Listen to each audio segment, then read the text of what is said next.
Good morning students. आज हम SS का चैप्टर नंबर 1 पढ़ने जा रहे हैं।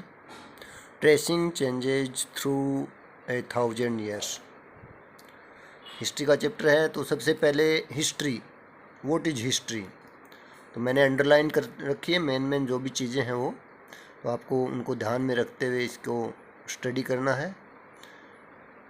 इसके बाद कुछ डेट्स हैं कि BC AD, इस तरह के जो डेट्स आ रही हैं उनका मतलब क्या है वो इस चैप्टर में कुछ बताया गया है। हिस्ट्री को 3 पार्ट में डिवाइड किया गया है, एंशियंट, मिडाइवल और मॉडर्न।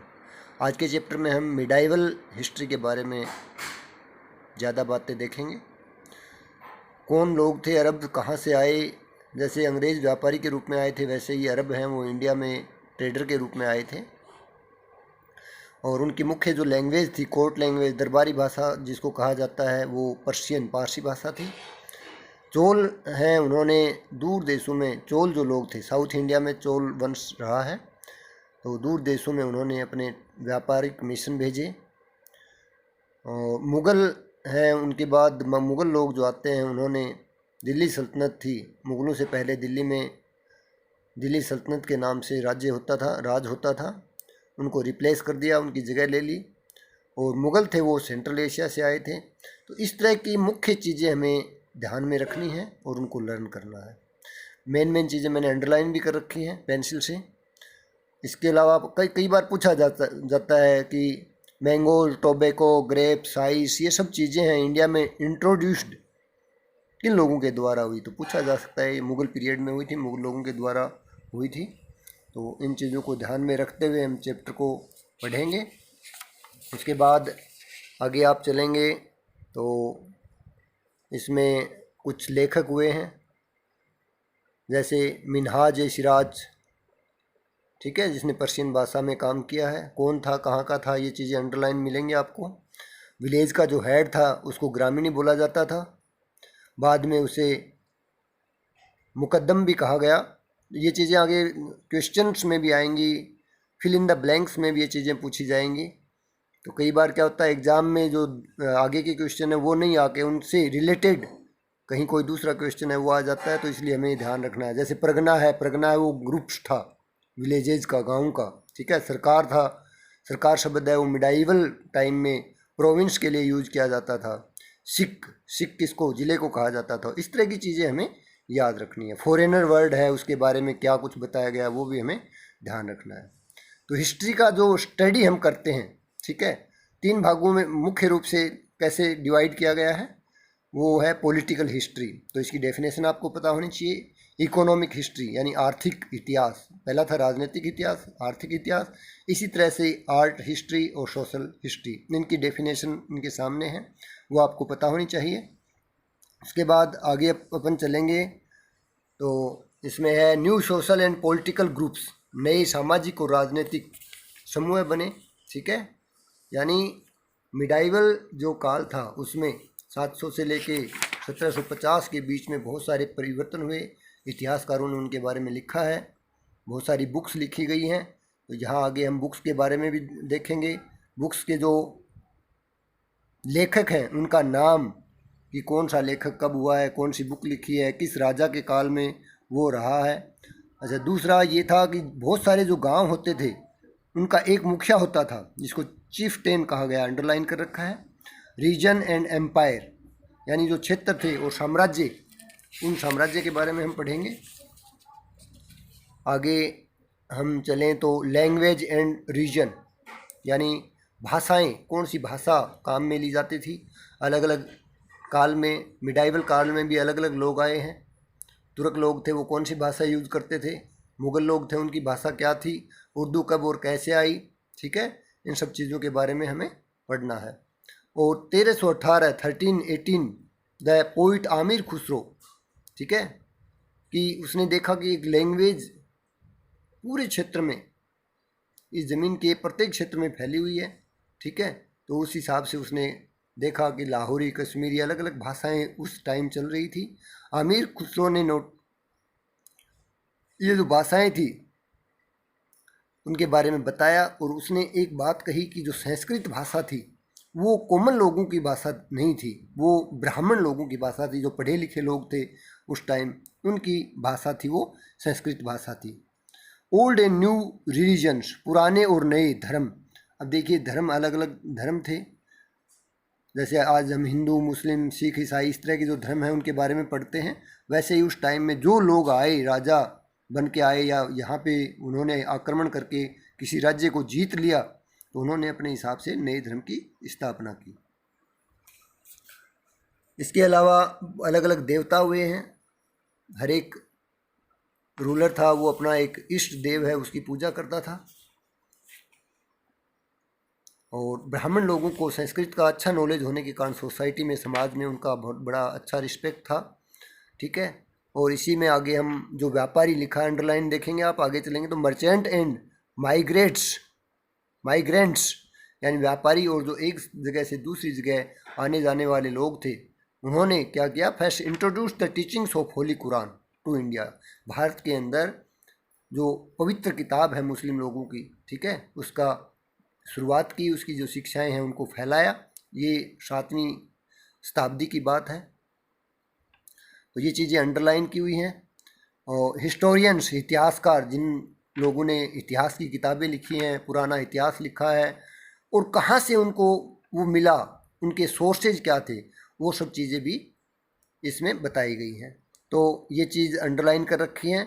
और नीचे सोर्सेज भी लिखा गया है कि राइटिंग्स ऑफ द इंडियंस, यानी 2 तरह के सोर्सेज इसमें बताए गए हैं। फॉरेनर जो लोग थे उन्होंने जो कुछ लिखा, और भारत के अंदर जो लोग थे, राजा के दरबार में रहते थे किसी भी काल में, चाहे वो मुग़ल काल हो या उससे पहले वाला दिल्ली सल्तनत का काल हो या मुग़ल काल के बाद जो अंग्रेज़ लोग आए वो काल हो, उन सब में जो कुछ लिखा गया उसके बारे में बताया गया है। तो लिटरेरी सोर्सेज इंडियन और इंडिजीनस का मतलब होता है देशी, देश का। तो भारत के जो साहित्यिक स्रोत थे, साहित्य का मतलब आप समझते हो ना कि जो कुछ लिखा गया है, चाहे पुराने ज़माने में कागज़ नहीं था, कागज़ तो हमारे यहाँ 13वीं शताब्दी के आसपास चालू हुआ है, उससे पहले अलग अलग तरीके से पिलर्स पे, रॉक्स पे, इन पे लिखा जाता था। ठीक है। इसके नीचे आप चलोगे तो अंडरलाइन किया हुआ है, इसको आप पढ़ोगे, जैसे पाम लीव्स पे लिखा जाता था, सीप का लेदर है, चमड़ा है भेड़ का, उस पर लिखा जाता था, वुड के ब्लॉक बना के लिखा जाता था, स्टोन टेबलेट्स पे लिखा जाता था। ठीक है। और फिर आप नीचे चलेंगे तो ऑटोबायोग्राफीज़ वगैरह के बारे में बताया गया है। जहांगीरनामा ये किताब लिखी गई थी, और बाबर का बाबरनामा, ठीक है, ये बायोग्राफी है। शेरशाह सूरी था, उसने उसके बारे में एक किताब लिखी गई थी, उसकी जो ऑटोबायोग्राफी थी, जिसको कहा गया है तुरिक ए शेरशाही, जो अब्बास शेरवानी ने लिखी थी। इस तरीके से अलग अलग, नीचे राज त्रिंगनी है जिसमें कश्मीर का इतिहास है, कल्हड़ ने लिखी। ऐसे दूसरी बहुत सारी किताबें लिखी गई। आपको प्रत्येक किताब का नाम और उसके लेखक जिन्होंने लिखा वो आपको याद रखना है, और उस बुक में क्या बताया गया। जैसे कौटिल्य का अर्थशास्त्र है तो राजनीति से संबंधित है, राज त्रिंगनी है वो कश्मीर के इतिहास से संबंधित है। ठीक है। ये सब चीज़ें आपको ध्यान में रखते हुए इस चैप्टर को पढ़ना है। उसके बाद आप चलेंगे तो लिटरेरी जो सोर्सेज हैं वो फॉरेन, विदेशों से जो साहित्य हमें मिला है किसी भी तरह का, उसके बारे में हमें पढ़ना है। विदेशी जो लेखक आए थे, जैसे हम इब्न बतूता की बात करें जो मोरक्को में जन्मा था, डोमिगो पेज की बात करें वो पुर्तगाल से था, निकोलो कॉन्टी था वो इटली से था। इस तरीके से और बहुत सारे लोग यहाँ पे आए हैं। कैलीग्राफी का मतलब आपको पता होना चाहिए, सुंदर लेखन जिसको बोलते हैं, इसके अंडरलाइन कर रखा है, ये आपको पता होना चाहिए। ट्रांसलेशंस का मतलब होता है अनुवाद, अलग अलग भाषाओं में जो बुक्स थी उनका अनुवाद किया गया। रिलीजियस लिटरेचर यानी धार्मिक जो साहित्य हमें मिला है, धर्म से संबंधित किताबें मिली हैं, लिखी हुई चीज़ें मिली हैं, वो भी एक स्रोत है इतिहासकारों के लिए, उसके आधार पे भी इतिहास लिखा गया है। रीजनल लैंग्वेजेज, क्षेत्रीय भाषाएं थी, उनमें भी बहुत सारी किताबें लिखी गई हैं, वो भी इतिहास को बनाने का एक स्रोत है।